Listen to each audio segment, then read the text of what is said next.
Meet my future wife. No clickbait this time. The moment had finally come. No more teasing, no more keeping things under wraps. I was ready to introduce her to the world. For a long time I avoided sharing too much. Not because I was ashamed, but because I knew what people could be like. They judge, they speculate, they assume, and honestly, I wasn't in the mood to hear anyone's opinions about the one person who mattered most to me. But now things were different. She wasn't just someone I was seeing. She wasn't just a part of my life.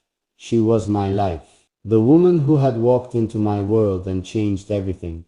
I could still remember the first time we met, how unexpected it was, how natural it felt.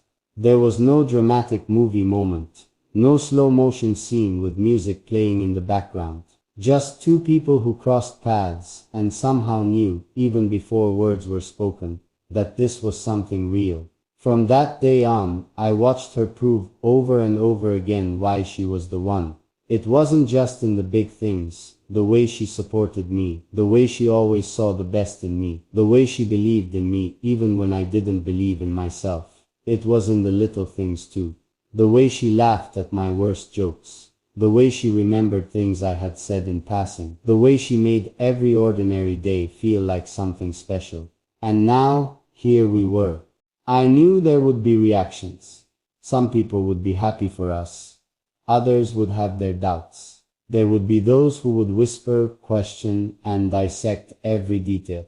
But none of that mattered, because this time I wasn't hiding anything. No clickbait, no games, no exaggerations, just the truth. This is her. This is the woman I'm going to marry. I could already hear the voices in my head, the skepticism, the judgment, the disbelief. Are you sure about this? She doesn't seem like your type. You haven't known her that long. What if you're making a mistake? I knew they would come. People always had something to say when you did something they didn't expect. But the thing was, I didn't need their approval. I had made my choice, and I wasn't looking back. As I sat there staring at the ring box in my hand, I thought about how different life had been before she came along. I used to think love was something you planned for, something you controlled. I thought it had to follow a certain timeline, make perfect sense, check off all the right boxes. She shattered that idea completely. She came into my life like a storm, unpredictable, unstoppable, undeniable. From the moment I met her, everything changed. She didn't fit into some neat little category. She wasn't the kind of person you could explain in a single sentence. She was layered, complex, and real. And that's exactly why I loved her. She didn't pretend to be perfect. She didn't say all the right things just to impress me. She was honest, raw, and completely herself. And in a world full of people who were trying to be something they weren't, that meant everything. I thought about the first time I introduced her to my family. I won't lie. It wasn't exactly smooth.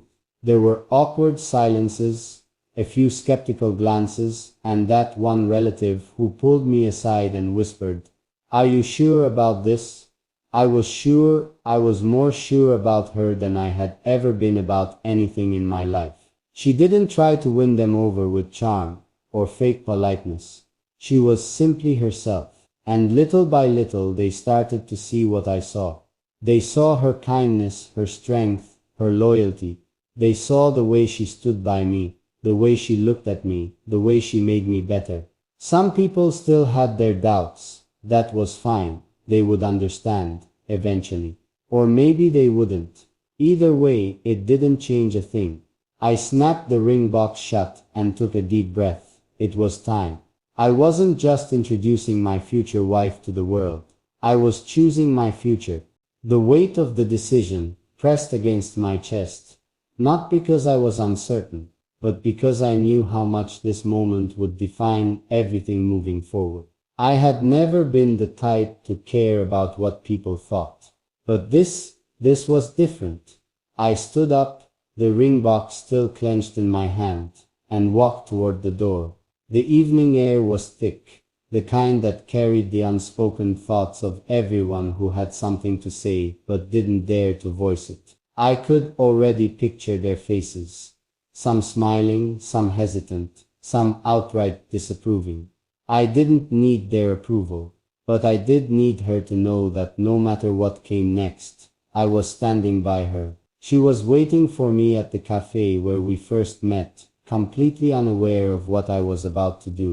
I had been rehearsing the words over and over in my head, but they never seemed enough. How do you tell someone that they changed your life in a way you never expected, that they turned everything upside down, and yet somehow it finally made sense? As I parked my car and walked inside, I saw her immediately. She wasn't wearing anything fancy, just a simple dress, hair pulled back in that effortless way she always did. But she was glowing, like she always did. She didn't need a spotlight to stand out. The moment her eyes met mine, she smiled. I sat down across from her, heart racing, knowing that once I spoke, there was no turning back. "I need to tell you something," I said, setting the small box on the table between us. Her eyes flickered to it, then back to me. She didn't look shocked, just quiet, waiting. "You know people have opinions," I continued. "Some of them think they know what's best for me. They think they can tell me who I should be with, what kind of woman fits into my life." She exhaled softly, her hands resting on the table, but she didn't interrupt. "I've listened to them for long enough," I admitted. "But what they don't realize is, I don't care. I don't care what they think, what they expect, or what they assume about us." Her lips parted slightly, as if she was about to say something, but I kept going.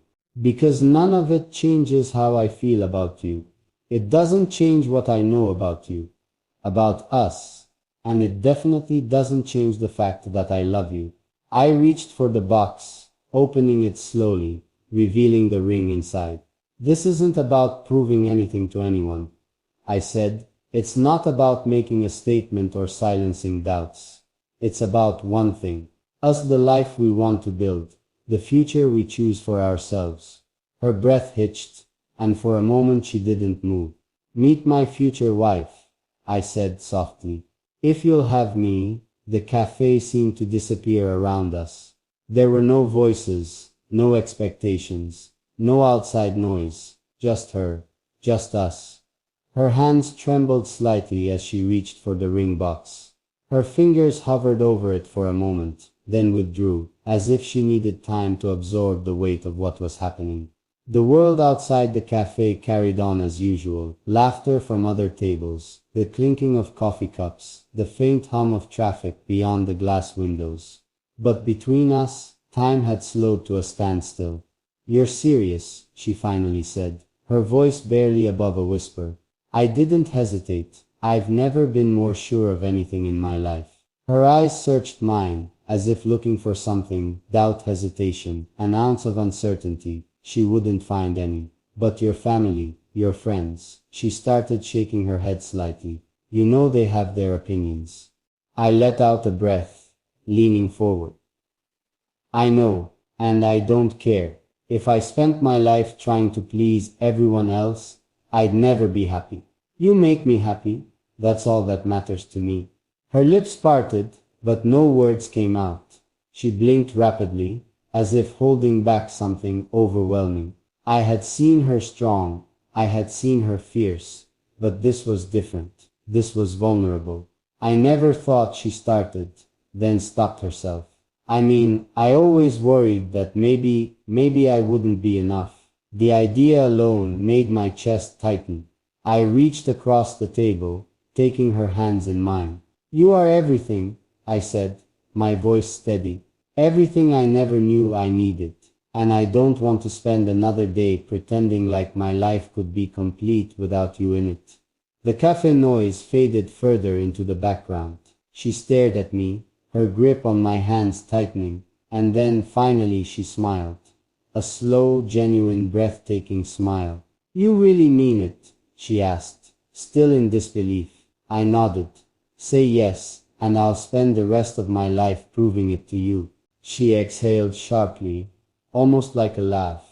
And then she nodded, blinking away the tears, threatening to spill over. Yes, she whispered, her voice breaking, then louder, firmer, like she was no longer afraid of the choice.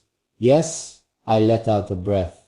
I hadn't realized I was slipping the ring onto her finger. It fit perfectly, just like us. For the first time in a long time, I felt a deep, undeniable peace settle inside me. Let them talk. Let them have their opinions. This was my choice, my life, my future, and I had just made the best decision of all. The moment the ring slid onto her finger, it felt like the entire world had shifted. She stared at it, twisting it slightly, as if making sure this was real.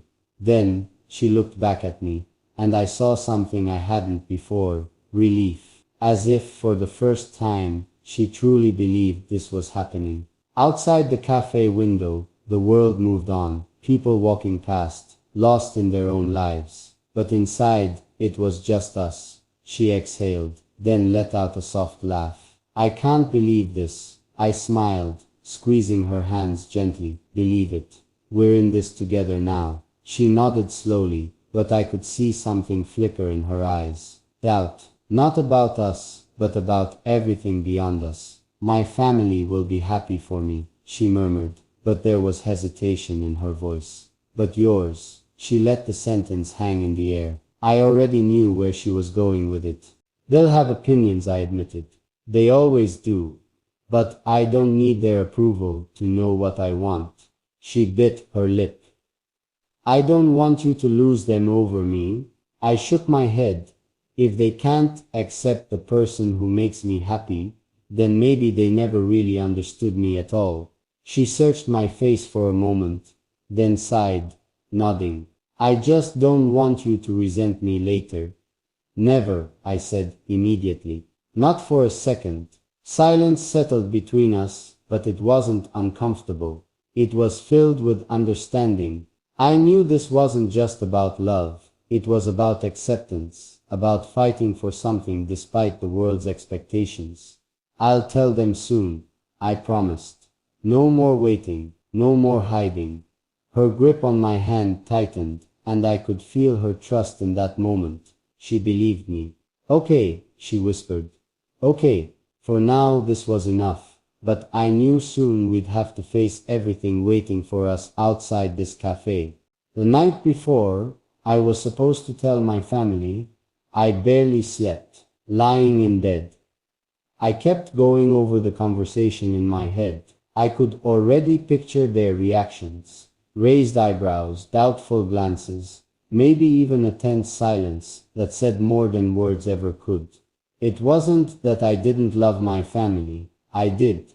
But I also knew how they were, traditional, opinionated, and stuck in their own version of what my life should be. Morning came too quickly. The sun barely had time to rise before my phone buzzed with a message from her. Good luck today. No matter what happens, I'm here. I stared at the screen for a moment before replying. Thank you. I'll call you after. Then I got up, got dressed, and made my way to my parents' house. The house smelled like fresh coffee and toasted bread when I stepped inside. My mom was in the kitchen, humming as she stirred something on the stove, while my dad sat at the table, reading the newspaper like he did every morning. Hey, you're early, my dad said, without looking up. What's the occasion? I swallowed. I need to talk to you both. That got their attention. My mom wiped her hands on a towel and sat down across from me. My dad folded his newspaper and placed it on the table. Is everything okay? Mom asked, concern in her voice. I nodded, but my stomach twisted. Yeah, I want to introduce you to someone.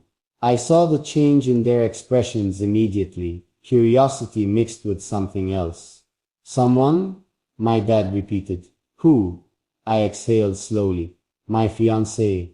Silence. For a second, I thought maybe they hadn't heard me. But then my mom's eyes widened, and my dad's lips pressed into a thin line. You're engaged? Mom finally asked. And you didn't tell us? I wanted to, I admitted. I wasn't sure how you'd react. Dad leaned back in his chair, arms crossed. And why is that? I hesitated. Because I know she's not who you'd expect. Another silence. Mom was the first to speak. What do you mean? I cleared my throat. She's different. From what you're used to. From what you might have pictured for me. Dad frowned. Different how? I took a deep breath. She's not from our culture. She doesn't come from the same background. But she loves me, and I love her. That's what matters. The tension in the room thickened. Mom looked down at her hands, while Dad's jaw tightened. You're sure about this? He asked. Yes, I said firmly. I wouldn't be here if I wasn't. Mom sighed, rubbing her temples. We want what's best for you. I know, I said softly, but this is what's best for me. They exchanged a glance. I could tell they weren't convinced. Not yet. And I knew this conversation was far from over.